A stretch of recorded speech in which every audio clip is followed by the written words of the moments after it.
So, far away in Liverpool, Lucas, what are we talking about today? We're talking about the last remaining Lombax in the universe. Ratchet.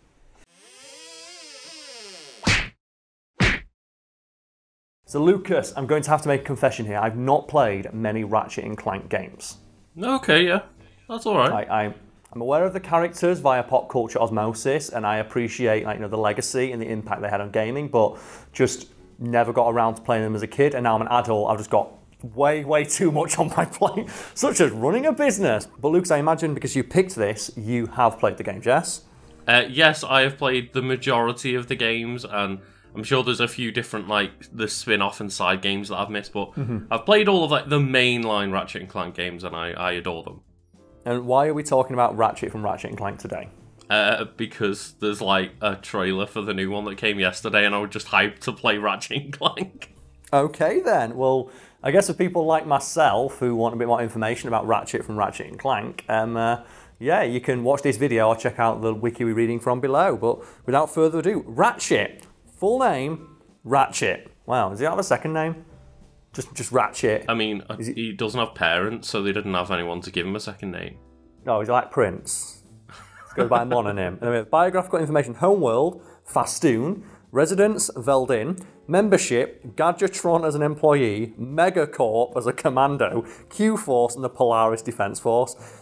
I'm waiting for one company on Earth to have the balls to call themselves like Megacorp. Oh, yeah. No company has yet got the balls of those companies in fiction that are like, fuck it, we're evil and we know it. Yeah, there's not been one company that's put their foot down and gone, we want global domination. Yeah, OCP, Omni Consumer Corp from RoboCop. It sounds so evil, but at the same time, you have to respect the confidence. And I think the closest we've ever gotten was the PSP and the UMD. And Lucas, what does the UMD stand for? Oh, yeah. Isn't it like Universal Media Disc? Yep, Sony had the balls to call something that was a proprietary format for a console almost nobody bought the Universal Media Disc. And then we have here family. Caden, his father, which is presumably a spoiler for one of the later games. We have physical description, species, Lombax, gender, male. You said he's the last Lombax in existence. Is that a plot point? So that is a big point about the character, but obviously as time went on, they couldn't help themselves. So there's oh no, this Lombax is from an alternate time, and this one's from an alternate dimension. It's god damn it. It completely ruins how cool the characters are, the last of their kind. They keep putting more of them in, for fuck's sake. And then we have behind the scenes, portrayed by Mikey Kelly in Ratchet and Clank, and then James Arnold Taylor in every subsequent game thereafter. If I'm remembering correctly, James Arnold Taylor is the voice of Tidus, or Tidus if you're so inclined, from Final Fantasy X, which means we can put the clip into us there. Ha ha ha ha! You probably shouldn't laugh anymore.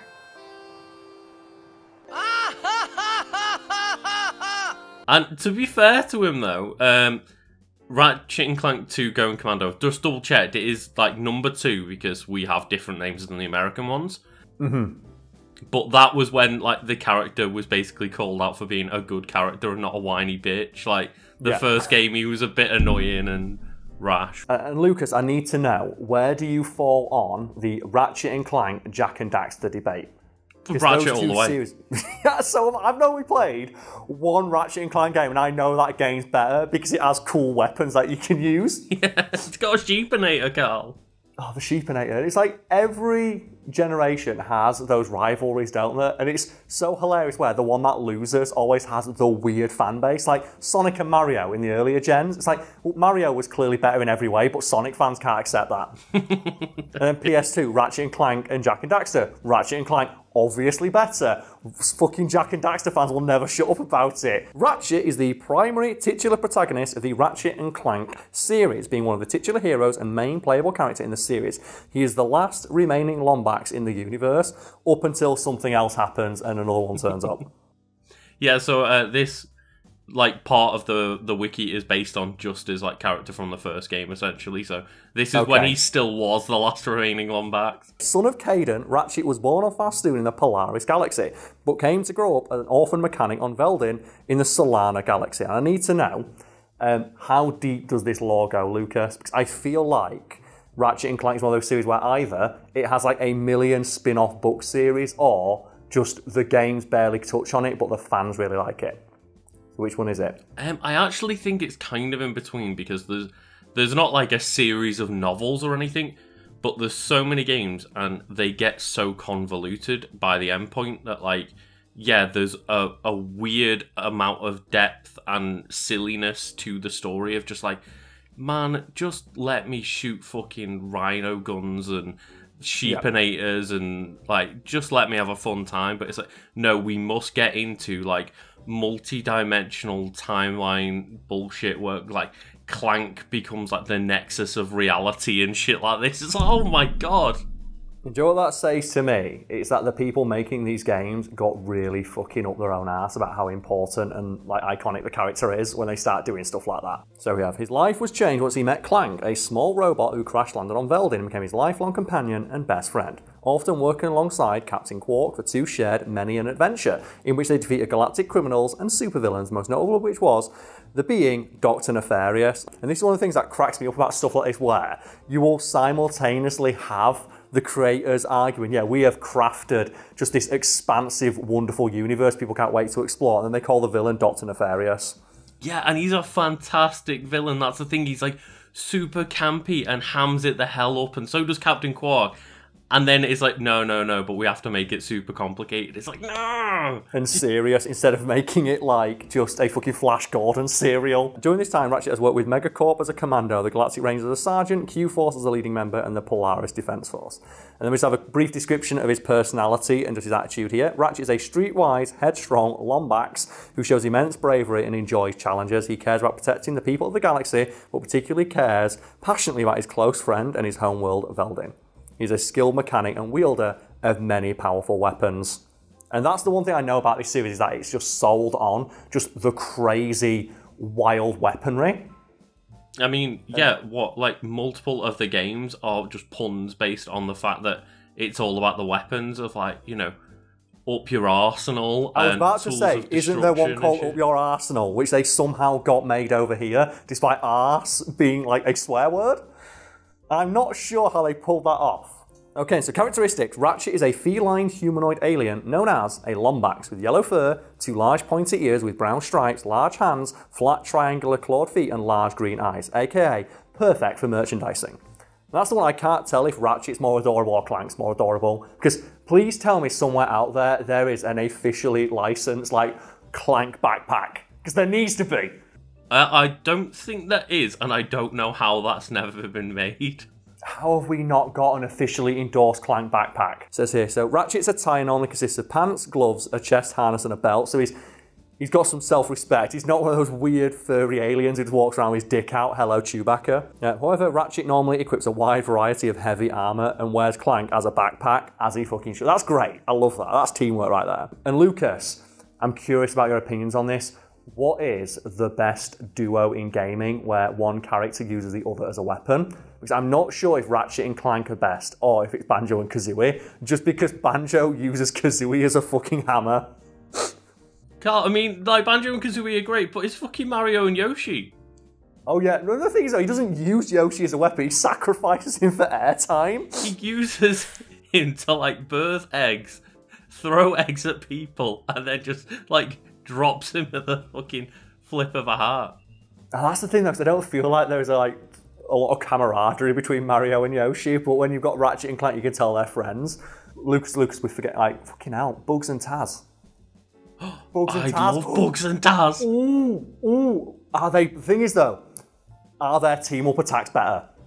I don't think so, because they're not a duo, they are like 2 separate characters that fight together. They do work in tandem. I know, but I can't call them a duo in the same way like Banjo and Kazooie. His proportions have changed slightly throughout the series. Since Tools of Destruction, Ratchet's arms and legs are longer while his hands are slightly smaller to give him more realistic humanoid proportions. Oh man, he's going to be like Sonic in one day. Oh, when they redesigned Sonic for Sonic Boom, they just give him like weird long legs. And the Nathan Drake scarf. The Nathan Drake scarf, year of the fucking scarf. Personality. Ratchet is an eager, headstrong, and astute character who often fiercely puts himself into harm's way, making sacrifices to do right by the universe and keep it safe. Luke, is that accurate? Yeah, that sounds about right. So it says here, he is very astute, so they've repeated that, so it must be he's very, very astute, because they've said it twice, to the motives and actions of others, often more so than Clank, who is a fucking robot. How can you be more astute than a robot that has a perfect robot brain? Fucking hell. He says that he's ferociously protective of his friends and his home world. That's like Yoda a bit, that. So have you ever heard like the in-canon explanation for why no one knows where Yoda's from? Is he just protecting baby Yoda?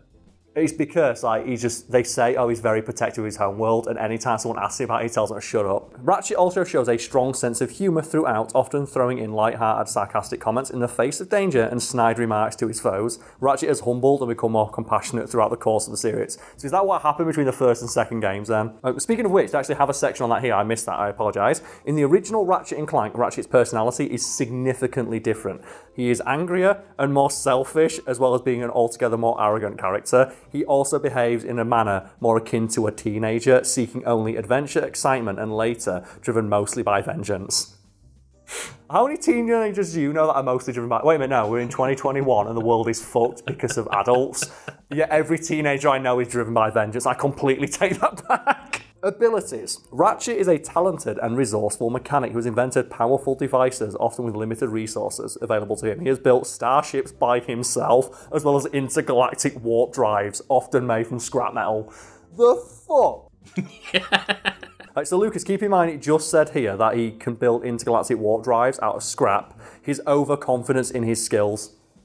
How can you be when you can build warp drives out of scrap? Often leads to him using his devices without testing them, which can have dangerous unintended consequences. Despite not having a pilot's license, he is nonetheless a skilled pilot who has survived and won many dogfights. That's the thing. Like, do you really need to have a pilot's license when you could do that shit?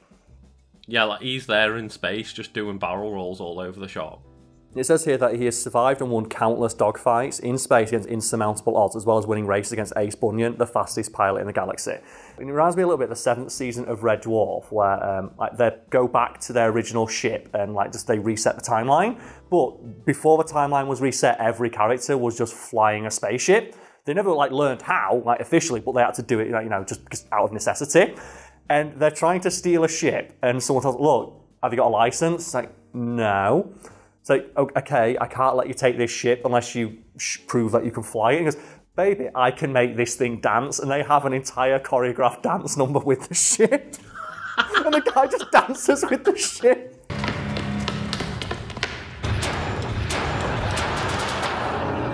Anyway, additionally, Ratchet is a skilled, acrobatic, and physically strong fighter, both through his talents and his extensive commando training. His primary strength in combat, however, comes from his ability to wield a vast array of weaponry. Despite his appearance, his physical strength is enough to hold off the likes of Qwark, Glam, and even a War Grok. I don't know what War Grok is, but it sounds fucking baller. We have a section here simply titled Equipment, and I'm guessing this is where the fun stuff's going to be, Lucas.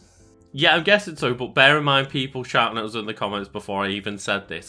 I believe this is just based off his equipment from the first game. Okay, so Ratchet makes extensive use of a wide variety of weapons, gadgets, and vehicles in his arsenal to defeat various alien and robotic foes. Acquired from Gadgetron, Megacorp, Vox Industries, GrumbleNet, the Lombaxers, and other manufacturers both legally and illegally, he equips weapons using a neurosensor in his helmet which reads his thoughts and teleports the desired weapon into his hands. That is OP. I didn't realise that was the lore behind the quick swapping in the game. So you have here, he always carries with him his handy Omni Wrench, used for both melee combat and interacting with the environment, typically for turning bolts and picking up and throwing grenades.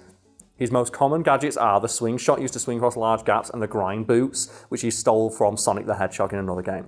He really did, and Sonic does it a bit better, I guess. Ratchet's weapons range from standard blasters, I love as well, standard blasters including the Dual Vipers. That doesn't sound very standard to me. Grenade launchers such as the Gravity Bomb, Nitro Launcher or Fusion Grenade, shotguns such as the Shock Blaster and the Shard Reaper. Yep. The fuck is that weapon? Or the Constructo shotgun and missile launchers such as the Devastator, the Mini Rocket Tube, or the Negotiator. And that, I love when they call weapons shit like that. To many other deployed tactical weapons such as the Groovitron, the Mini Turret Gun, and the Nano Swarmers, and weapons that summon aid in combat such as Mr. Zircon and the Agents of Doom.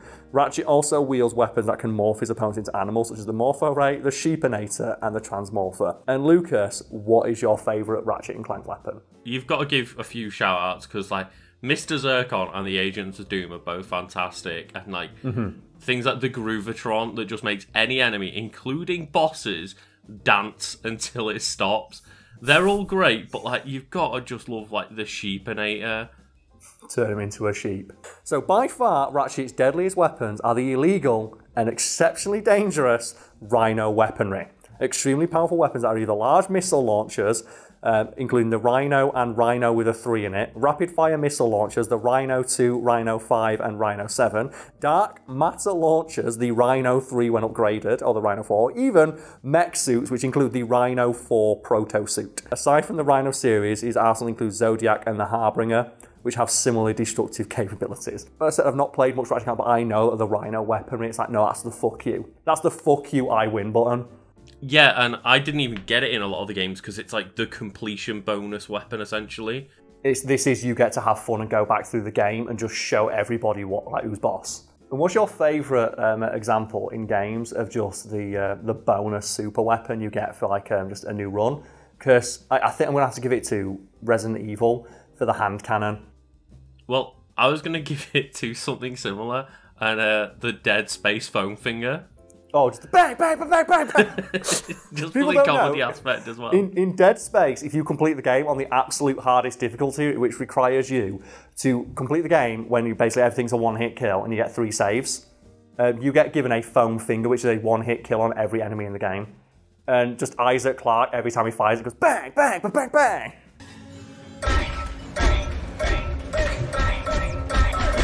And Lucas, I guess you said you also wanted to cover some behind-the-scenes stuff, just because of how weird the transition from original Ratchet was to what we have today. Yeah, I had a brief glance over it. It seems like they went through a few different weird concepts. So we have here, Ratchet was originally conceptualized by Insomniac employee Brian Hastings as a reptilian alien who travelled around planets collecting weapons. The concept behind had at some point evolved into that of a fuzzy caveman, led to space by a robot on a mission to save the galaxy before the caveman's club was replaced by the Omni Wrench. And the caveman became a mechanic. Why couldn't he be a caveman and a mechanic? And then the first concept art of Reptilian Ratchet was designed by David Guertin with the idea of a spunky alien with crazy gadget gauntlet and some bionic commando traversal abilities. This form gave way to Ratchet's cat-like form, decided upon after Insomniac looked at various terrestrial creatures such as dogs and cats and rats and settled on feline features due to a sense of agility associated with cats. And Lucas, it says here that he was designed to be fast and furious early on. And I'm really upset that it wasn't like Fast and Furious. I was about to say, where was that line? And he says here, non-canonical appearances. Just as a brief one, he's appeared in Ratchet and Clank, Bang Bang Bang, Critical Danger of the Galaxy of Legend, which I don't know what that is. And it says the mobile phone game Going Mobile. Ratchet and Clank were invited to look at a new biomatter converter technology. They've also appeared in Jak X Combat Racing and PlayStation Move Heroes, as well as PlayStation All-Star Battle Royale as a playable character. Yeah. Oh, like, Lucas, let's make Smash Bros, but let's take everything out that makes Smash Bros interesting.